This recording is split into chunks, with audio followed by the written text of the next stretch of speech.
ఒక సంఖ్య రెండుచే నిశ్శేషంగా భాగించబడాలంటే ఆ సంఖ్య ఒకట్ల స్థానంలో 0, 2, 4, 6, 8 సంఖ్యలు ఉండాలి. అనగా అన్ని సరి సంఖ్యలు రెండుచే నిశ్శేషంగా భాగించబడతాయి. ఉదాహరణకు 1282 అనే సంఖ్యలో ఒకట్ల స్థానంలో 2 ఉంది. ఇది ఒక సరి సంఖ్య, రెండుచే నిశ్శేషంగా భాగించబడుతుంది. కాబట్టి ఆ సంఖ్య మొత్తము రెండుచే నిశ్శేషంగా భాగించబడుతుంది. మరొక ఉదాహరణలో 3784, ఇందులో ఒకట్ల స్థానంలో 4 అనే అంకె ఉంది. ఇది కూడా సరి సంఖ్య కాబట్టి మొత్తం సంఖ్య రెండుచే నిశ్శేషంగా భాగించబడుతుంది. మరొక ఉదాహరణలో 1789, 1789, ఇందులో ఒకట్ల స్థానంలో 9 అనే అంకె ఉంది. ఇది ఒక బేసి సంఖ్య. ఇది రెండుచే నిశ్శేషంగా భాగించబడదు కాబట్టి ఆ సంఖ్య మొత్తము రెండుచే నిశ్శేషంగా భాగించబడదు. 3 భాజనీయత సూత్రం. ఒక సంఖ్య అంకమూలము 3 లేదా 6 లేదా 9 అయితే ఆ సంఖ్య 3చే నిశ్శేషంగా భాగించబడుతుంది.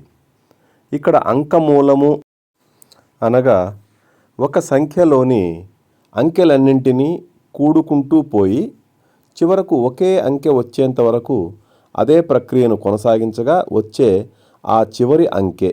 దీనిని సంఖ్యల భాజనీయత సూత్రాలను తెలుసుకోవడానికి ఉపయోగిస్తారు. ఇప్పుడు ఒక ఉదాహరణ చూద్దాం. 345 అనే సంఖ్య 3చే భాగించబడుతుందా లేదా అనేది చూద్దాం. 345 యొక్క అంకమూలము 3 + 4 + 5 = 12. 12ను మరలా 12లో ఉండే అంకెలను 1 + 2 కూడితే మళ్ళీ 3 వస్తుంది. ఇది 3 యొక్క గుణిజం అనగా 3చే నిశ్శేషంగా భాగించబడుతుంది. కాబట్టి 345 అనేది 3చే నిశ్శేషంగా భాగించబడుతుంది. ఇప్పుడు మరో ఉదాహరణ చూద్దాం. 349 అను సంఖ్య 3చే భాగించబడుతుందా లేదా? 349 యొక్క అంకమూలము 3 + 4 + 9 16 అవుతుంది. మళ్ళీ 16లోని అంకెలు 1 + 6 = 7 అవుతుంది. 7 3 యొక్క గుణిజం కాదు కాబట్టి 349 3చే నిశ్శేషంగా భాగించబడదు. 4 భాజనీయత సూత్రం. ఒక అంకెలోని చివరి 2 స్థానాలలోని అనగా ఒకట్ల స్థానము మరియు పదుల స్థానము లోని అంకెలతో ఏర్పడు సంఖ్య 4చే భాగించబడితే ఆ సంఖ్య మొత్తము 4చే నిశ్శేషంగా భాగించబడుతుంది. ఇప్పుడు ఒక ఉదాహరణ. 5832 సంఖ్యలో 32 చివరి 2 స్థానాలలో ఉండేటువంటి సంఖ్య. 32ను 4చే భాగిస్తే నిశ్శేషంగా భాగించబడుతుంది. కాబట్టి మొత్తం సంఖ్య 4చే భాగించబడుతుంది. మరో ఉదాహరణ 4557లో చివరి 2 స్థానాల్లోని సంఖ్య 57. 57ను 4చే భాగిస్తే 4చే నిశ్శేషంగా భాగించబడదు. కాబట్టి మొత్తం సంఖ్య 4చే భాగించబడదు.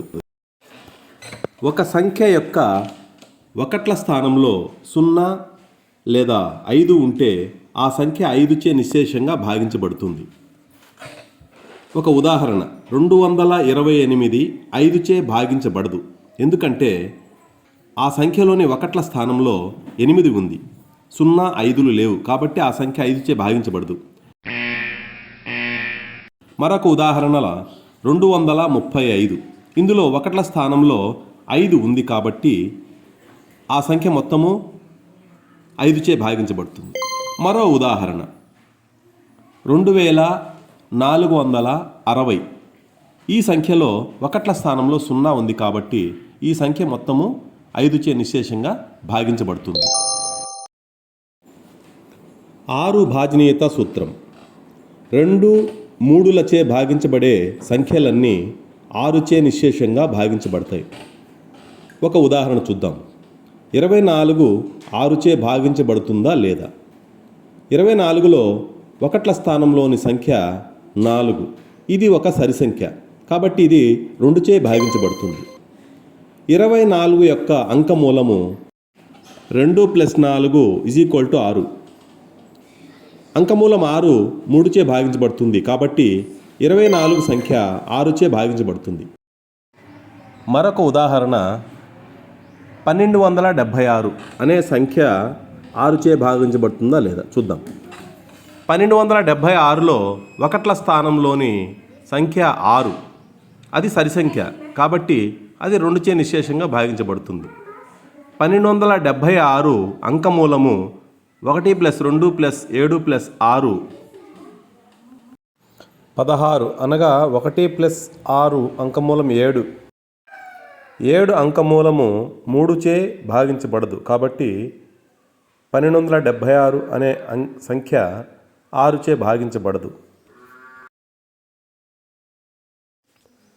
ఒక సంఖ్య నందలి చివరి 3 అంకెలతో ఏర్పడు సంఖ్య 8చే భాగించబడితే ఆ సంఖ్య మొత్తము 8చే నిశ్శేషంగా భాగించబడుతుంది.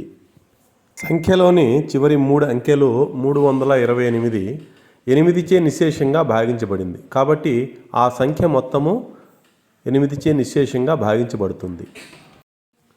ఇక్కడ ఉదాహరణ 2లో చివరి 3 అంకెలు 542, అది 8తో నిశ్శేషంగా భాగించబడదు కాబట్టి సంఖ్య మొత్తము 8చే నిశ్శేషంగా భాగించబడదు.